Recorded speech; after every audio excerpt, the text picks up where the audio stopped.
Everyone, welcome to excellent warrior. आज हम रंजीत सिंह के बुक से देखेंगे King Lear, tragedy of King Lear, जो कि 1605 में आता है। और इसका जो सोर्स है वो है एनोनिमस, एक सोर्स है जिसका कि नाम है true chronicles history of King लियर। King Lear की हिस्ट्री है, क्रॉनिकल्स है। और दूसरा वाला जो सोर्स लिया गया है वो राफेल के होलिंसेड क्रॉनिकल से लिया गया है, जो कि स्कॉटलैंड, इंग्लैंड, स्कॉटलैंड, आयरलैंड के बारे में बताता है। दो सोर्स है, कौन कौन सा है? राफेल का होलिंसेड क्रॉनिकल्स है, उसके बाद एक एनोनिमस है true chronicles history of King लियर। King Lear का हिस्ट्री है वो वहाँ से लिया गया है, और दूसरा वाला जो लिया गया है वो होलिंसेड के क्रॉनिकल से लिया गया है। अगला देख लेते हैं, इसकी सेटिंग रहेगी ब्रिटेन में। और मेन कैरेक्टर देख लेते हैं, तो मेन कैरेक्टर में लियर है जो कि किंग है ब्रिटेन का किंग है, जिसका कि काफ़ी एज होता है। और उसकी 3 बेटियां होती हैं, गोनरिल, रीगन, कॉर्डेलिया। तीनों बेटी, ये पहले नंबर की बेटी, दूसरे नंबर की ये लास्ट वाली बेटी, ठीक है। इसके जो हस्बैंड है वो कौन है? ड्यूक ऑफ एल्बेनी है, ठीक है। और जो दूसरे नंबर की है इसके हस्बैंड कौन है? तो इसके हस्बैंड होते हैं ड्यूक ऑफ कॉर्नवाल होते हैं। ड्यूक ऑफ कॉर्नवाल जो कि सेकेंड नंबर के दामाद होते हैं लियर के, और फर्स्ट नंबर के दामाद होते हैं ड्यूक ऑफ एल्बेनी। उसके बाद है अर्ल ऑफ ग्लोसेस्टर इसमें एक होता है कैरेक्टर अर्ल ऑफ ग्लोसेस्टर, जो कि किंग लियर का दरबारी होता है। उसके बाद होते हैं अर्ल ऑफ केंट, जो कि डिस्गाइज करते हैं क्याज नाम से, इस प्ले में डिस्गाइज करते हैं अपना आइडेंटिटी। और उसके बाद अगला कैरेक्टर जो है वो है एडगर, जो कि ग्लोसेस्टर का सन होता है। ग्लोसेस्टर, ये अभी बताया ना आपको, जो किंग का एक बहुत चहेता होता है, कौन होता है? ग्लोसेस्टर होता है। उस किंग का चहेता होता है, और जिस हिसाब से वो अपनी बेटी कॉर्डेलिया के साथ गलत करते हैं किंग लियर, उसी हिसाब से ये भी जो होता है उनका दरबारी होता है, जो अर्ल होता है ग्लोसेस्टर, वो भी करता है। यानी कि ये भी समझ नहीं पाता है कि इसका कौन सा बेटा सही है, कौन सा गलत है। इसके 2 बेटे होते हैं, एक एडगर होता है, दूसरा एडमंड होता है। जो ग्लोसेस्टर जो सन है वो बाद में जो है प्ले चलता है उसी बीच में टॉम का भेष बना लेता है, और उसके बाद वो एक बेगर बन जाता है। नाम रखता है पुअर टॉम या बेगर। कैरेक्टर पूछता है आपसे कि पुअर टॉम का कैरेक्टर किस में दिखा है, तो बोलिएगा किंग लियर। उसके बाद ये एक बेगर बन जाता है, एक झोपड़ी में रहता है। उसके बाद दूसरा कैरेक्टर है एडमंड, जो कि नाजायज़ बेटा होता है इसका, किसका? ग्लोसेस्टर का इलेजिटिमेट बेटा होता है। अगला कैरेक्टर है ओसवाल्ड, जो कि गोनरिल का स्टेवार्ड है, गोनरिल जो छोटी वाली बेटी है। उसके बाद फूल का कैरेक्टर आता है। शेक्सपियर के सभी ट्रेजेडीज में फूल्स होते हैं, तो वो ये भी है, इसमें भी है, लियर का फूल होता है। उसके बाद किंग ऑफ फ्रांस, जो कि स्वेटर होता है कॉर्डेलिया का, बाद में जो है हस्बैंड बनता है। ड्यूक ऑफ एल्बेनी होता है, जो कि सूटर टू कॉर्डेलिया को चाहने वाला होता है, कौन? Duke of Burgundy. लेकिन जो बरगुंडी होता है वो अपना जो है, जब देखता है कि कॉर्डेलिया को कोई प्रॉपर्टी नहीं मिल रहा है, उसके पिता उसको प्रॉपर्टी से निकाल रहे हैं, तब ये जो है पीछे हट जाता है। लेकिन किंग ऑफ फ्रांस जो है वो बना रहता है आखिरी तक कॉर्डेलिया के साथ। और अगला कैरेक्टर जो दिखता है वो कुरान का कैरेक्टर। ये कैरेक्टर पूछता है कि कुरान किस में दिखा है, तो कुरान जो है किंग लियर में दिखा है, एक कोर्टियर होता है। अगला अब फेमस स्पीच देख लेते हैं क्या क्या है। I love your majesty according to my bond, no more nor less. यानी कि ये जो बोला जा रहा है कॉर्डेलिया के द्वारा बोला जाता है। कॉर्डेलिया जो बोलती है वो कहती है कि आई लव योर मजेस्टी, मैं आपके मजेस्टी से प्यार करती हूँ। अकॉर्डिंग टू माई बॉन्ड, मैं अपने बॉन्ड के अनुसार, यानी जो उनके साथ रिश्ता है, एक बाप बेटी का जो रिश्ता होता है, उस अकॉर्डिंग मैं आपको उतना ही प्यार करती हूँ जितना कि एक पिता से करना चाहिए, और जितना कि एक पिता को बेटी से करना चाहिए, उतना ही मैं प्यार करती हूँ। कौन बोलती है? कॉर्डेलिया बोलती है। अगला है speech nothing will come from nothing. ये किंग लियर बोलता है। क्या बोलता है? फर्स्ट सीन फर्स्ट में ही, स्टार्टिंग में ही बोलता है nothing will come of nothing, यानी कुछ नहीं से कुछ नहीं आता है। ये कौन बोलता है? किंग लियर बोलता है। अगला है love is not love when it is mingled with regards that stand aloof from the entire point। यानी कि ये जो है किंग ऑफ फ्रांस बोलता है, क्या बोलता है कि वो प्यार क्या है जो कि अपना समय देख करके जो है उसको अकेला छोड़ दे। कौन बोल रहा है? किंग ऑफ फ्रांस उसी एक्ट फर्स्ट और सीन फर्स्ट में बोलता है कि वो प्यार क्या है जो कि मिंगल हो जाए समय को देखते हुए, not love when it is mingle with regards that stand aloof. यानी कि कोई प्रेमी हो जो कि अलग हो जाए, वो प्यार क्या है जब वो समय देख करके अलग हो जाए। कौन बोल रहा है? किंग ऑफ फ्रांस बोल रहा है। अगला जो है लाइन है वो है, how sharper than a serpent tooth it is to have a thankless child. ये भी किंग लियर के द्वारा बोला जा रहा है।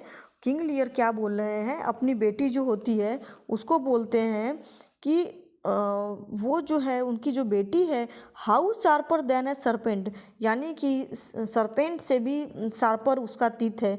It is to have a thankless child, यह क्या है? वह एक उसको आभार मानना चाहिए, लेकिन वो क्या है? आभार नहीं मान रही है। कौन बोल रहा है? किंग लियर बोल रहा है अपनी बेटी के लिए। यानी जो कॉर्डेलिया होती है वो उनकी बड़ाई नहीं करती है। कॉर्डेलिया जो है उनकी बड़ाई चापलूसी नहीं करती है, जिस वजह से ये बोलते हैं कि ये थैंकलेस चाइल्ड है। अगला है, striving to better oft we mar what's well. ये एल्बेनी के द्वारा बोला जाता है। एल्बेनी कौन होता है? तो जो एल्बेनी होता है दोस्तों, वो होता है उसका हस्बैंड, गोनरिल जो बड़ी वाली बेटी होती है उसका हस्बैंड होता है, ड्यूक ऑफ एल्बेनी। और इसका मतलब क्या है? Striving to better oft to we mar what's will, यानी कि अच्छे के तलाश में जो अच्छा होता है उसे भी बिगाड़ देते हैं। स्ट्राइविंग बेटर, अच्छे के तलाश में जो है जो अच्छा होता है उसको भी बिगाड़ देते हैं। अगला है, have more than thou showest, speak less than thou knowest, lend less than thou owest. यानी कि इसमें जो बोल रहे हैं वो बोल रहे हैं कि जितना आपको पता है उससे कम बोलिए। जितना आपको पता है उससे कम बोलिए। Have more than showest speak less than thou knowest, यानी जितना आपको पता है उससे कम बोलिए। ये फूल्स बोलता है, बुद्धिमत्तापूर्ण बात जो है ये फूल्स बोलता है। जितना आपको पता है उससे भी आप कम बोलिए। अगला लाइन देख लेते हैं। अगला लाइन किंग लियर के द्वारा बोला गया है। वो बोल रहा है, I am a man more sinned against than sinning, यानी कि मैं एक ऐसा पापी हूँ जो विरुद्ध पाप से भी अधिक पाप किया। यानी अपने को बोलते हैं, ये कौन सा एक्ट आ गया? ये थर्ड एक्ट आ गया। यानी कि ये सारी चीज़ें क्लियर होती जा रही हैं, इनको समझ में आ रहा है कि वो जो किए हैं वो पाप से भी बढ़ के पाप है। कौन बोल रहा है? किंग लियर बोल रहे हैं। अगला है, the art of our necessities is strange, यानी कि जो हमारा आर्ट है, आगे भी देख लेते हैं। The art of our necessities is strange and can make wild things precious. इसमें बोला जा रहा है कि हमारी जो आवश्यकताएं होती हैं वो अजीबोगरीब कला को भी अजीब घटिया चीज़ों को भी ये कीमती बना देती हैं। यानी कि हमारी जो आवश्यकताएं हैं वो अजीबोगरीब कला को भी, घटिया चीज़ों को भी कीमती बना देती हैं। ये कौन बोल रहा है? लियर बोल रहा है, किंग लियर बोल रहा है। यानी जो art of our necessities is strange and can make wild things precious, यानी खराब चीज़ों को भी ये अच्छी बना देती हैं जो हमारी आवश्यकताएं होती हैं। अगला है, as flies to wanton boys we are to the god they kill us for their sport. ये जो बोला जा रहा है, जो ग्लोसेस्टर होते हैं वो बोलते हैं, क्या बोल रहे हैं? अर्ल ऑफ ग्लोसेस्टर जो होते हैं वो बोल रहे हैं कि जैसे कि हम जो है भगवान के लिए होते हैं, जैसे कि as flies to the wanted boys, जो बच्चे घूमते फिरते हैं जैसे उनके लिए, उन बच्चों के लिए जैसे तितलियां होती हैं वैसे हम भगवान के लिए होते हैं। यानी जैसे छोटे बच्चे जो है तितलियों को खेल खेल में मार देते हैं, वैसे भगवान जो है हमको भी अपने अम्यूज़मेंट के लिए, खेल के लिए, एंटरटेनमेंट के लिए हमको मार देते हैं। कौन बोलता है? ग्लोसेस्टर बोल रहा है। अगला है, you are not worth dust which the rude wind blows in your face. ये एल्बेनी बोल रहा है। एल्बेनी कौन? हम आपको ट्रिक बताए थे, ए फॉर एल्बेनी, जो सबसे बड़ा वाला है जो एल्बेनी है वो गोनरिल का हस्बैंड होता है। दूसरा वाला कॉर्नवाल जो कि रीगन का हस्बैंड होता है। ठीक है, इसमें बोल रहे हैं, इसमें एल्बेनी क्या बोल रहा है, वो बोल रहा है तुम उस धूल के लायक भी नहीं जो तुम्हारे चेहरे पर तेज हवा उड़ाती है। यानी तुम उस धूल के लायक भी नहीं हो जो तुम्हारे चेहरे पे तेज हवाएं चलाती हैं। अगला है when we are born we cry that we are come to this great stage of fool. ये बोला जा रहा है किंग लियर के द्वारा। किंग लियर बोलता है कि हम जो है व्हेन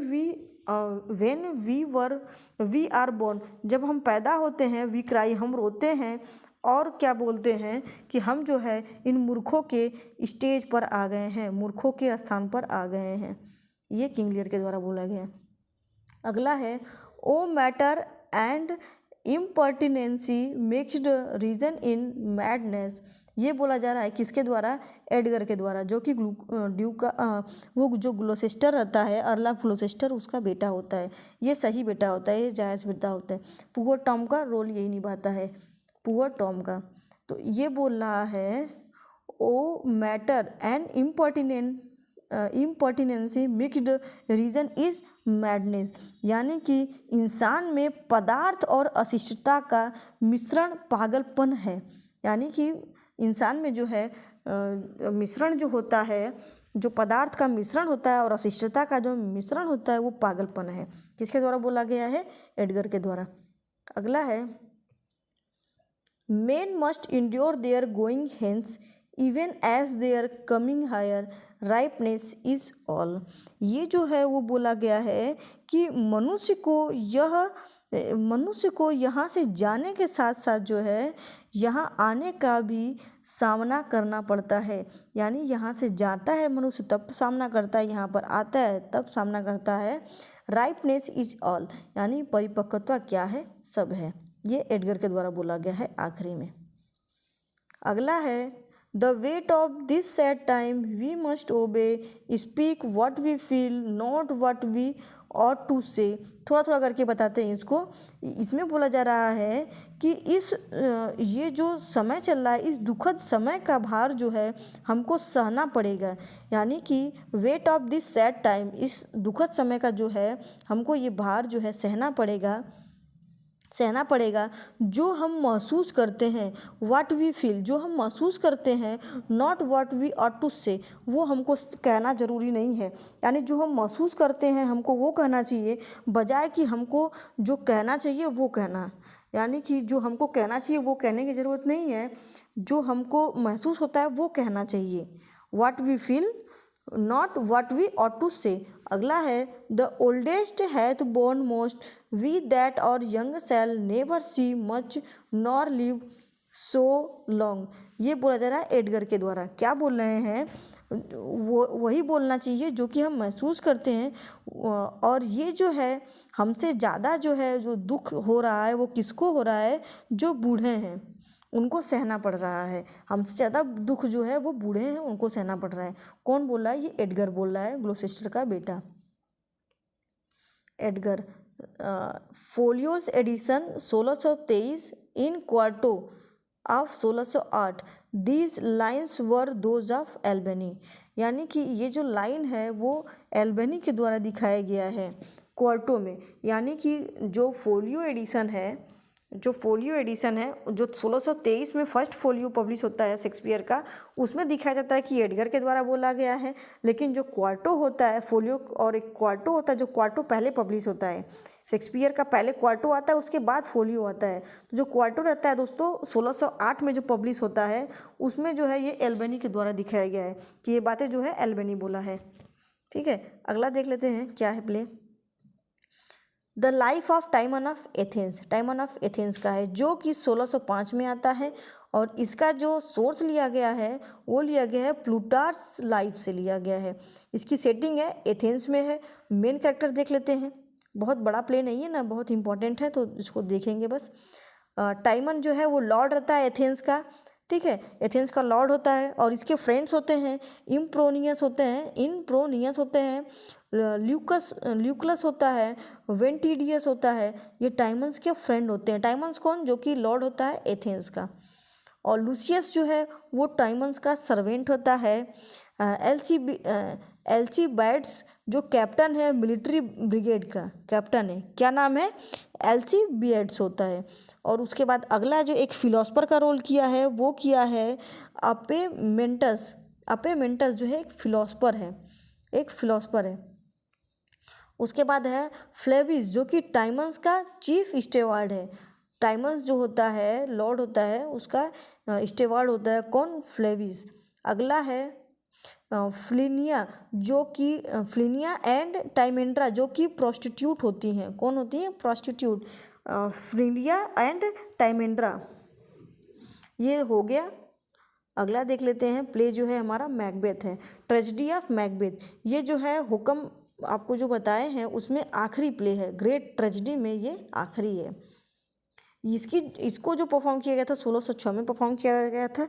और इसका जो सोर्स लिया गया है वो राफेल के Holinshed chronicles of England Scotland Ireland. ये ध्यान रखिएगा, इसका तो सोर्स जरूर है कि पूछ सकता है, बहुत इंपॉर्टेंट है। ये जो इसमें दे देता है दोस्तों, सोर्स में दे देगा ना आपको कि होलिंसेट क्रॉनिकल्स।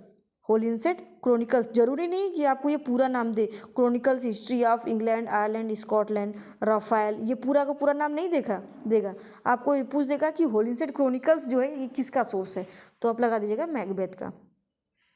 इसकी जो सेटिंग रखी गई है वो स्कॉटलैंड इंग्लैंड में रखी गई है, स्कॉटलैंड इंग्लैंड में रखी गई है। ये देख लीजिए, इंग्लैंड है स्कॉटलैंड है, बस आयरलैंड नहीं रखा गया इसमें सेटिंग, ठीक है। बाकी वो दोनों सेटिंग रखा गया है। अगला देख लेते हैं, इसका जो करेक्टर है मेन वो देख लेते हैं। एक डंकन होता है, किंग होता है स्कॉटलैंड का। स्कॉटलैंड का एक किंग होता है, क्या नाम होता है? किंग डंकन या डंकन, ठीक है। इसके दो बेटे होते हैं, मैल्कम डोनाल्डबेन। कैसे याद करेंगे? कम, एक को कम याद रखिएगा, एक को इन याद रखिएगा, कम इन, ठीक है। ये दोनों के दोनों जो है डंकन के बेटे होते हैं। ये बड़ा वाला बेटा, ये छोटा वाला बेटा। उसके बाद मैकबेथ एंड बैंको, ये जो होते हैं ये जनरल होते हैं। ये जो जनरल होते हैं आर्मी के, किंग डंकन के, यानी किंग डंकन के दरबार में ये जनरल होते हैं आर्मी के। उसके बाद एक करेक्टर है फीमेल की, लेडी मैकबेथ, जो कि मैकबेथ की वाइफ होती है। इसको फोर्थ विच भी नाम दिया गया है क्रिटिक्स के द्वारा। अगला देख लेते हैं character Macduff, Ross, Lennox, Angus, कैथनेस। ये नोबल मैन है। देखिए, रॉस का नाम, मैकडफ का नाम, लेनॉक्स का नाम, इन तीनों का नाम याद रखिएगा। उसके बाद एंगस है, कैथनेस है, ये सब जो है नोबल मैन होते हैं स्कॉटलैंड के। उसके बाद अगला करेक्टर है फ्लियंस। फ्लियंस जो होता है वो बैंको का सन होता है। उसके बाद है लेडी मैकडफ, जो कि मैकडफ की पत्नी होती है। लेडी मैकडफ जो है इसकी पत्नी होती है, किसकी? मैकडफ की। देखिए मैकडफ ये है, इसका बहुत अच्छा रोल है इसमें। उसके बाद इसकी जो पत्नी होती है वो लेडी मैकडफ होती है, ये नोबल मैन है यहाँ का। उसके बाद अगला है Ross, Lennox, Angus, Menteith, Caithness, Scottish thanes होते हैं। थेंस इनको बनाया जाता है बाद में, नोबल मैन होते हैं लेकिन थेंस होते हैं ये। उसके बाद अगला कैरेक्टर है स्टेवार्ड, ये है जनरल है ऑफ इंग्लैंड फोर्स का जो है जनरल है। हिकैट होती है, हिकैट का कैरेक्टर पूछता है हिकैट कौन है, तो हिकैट जो होती है वो क्वीन होती है विचेस की। जो विचेस होती हैं, 3 विचेस होती हैं, उनकी क्वीन होती है, क्या नाम होता है? हिकैट होता है। इसका इंपॉर्टेंट लाइन देख लेते हैं दोस्तों, इंपॉर्टेंट लाइन कौन कौन सी है। इंपॉर्टेंट सीन देख लेते हैं, पहले सीन देखिए। इसमें 3 विचेस का सीन दिखाता है, यानी जो तीनों की तीनों विचेस जो हैं वो मिलती हैं, किसको मिलती हैं? मैकबेथ को, बैंको को मिलती हैं, वो सीन दिखाता है। पोर्टर सीन दिखाया जाता है। पोर्टर सीन कब होता है? जब किंग डंकन का जब मर्डर हो जाता है मैकबेथ के द्वारा, तब ये पोर्टर सीन को दिखाया जाता है। इसमें एक जोकर आता है और ट्रेजेडी के बीच में, जब मर्डर होता है उसके बीच में, डेथ के बीच में हंसाने के लिए। उसके बाद ड्रैगर सीन है। ड्रैगर सीन कौन सा है दोस्तों? जब शेक्सपियर बोले, मैकबेथ जब मारता है, मैकबेथ जब डंकन को मारता है तो वो ड्रैगर का सीन दिखाया जाता है कि ड्रैगर को कैसे रखते हैं दरबारियों के पास में। ये सीन दिखाया गया है। उसके बाद बैंक्वेट सीन दिखाया गया है।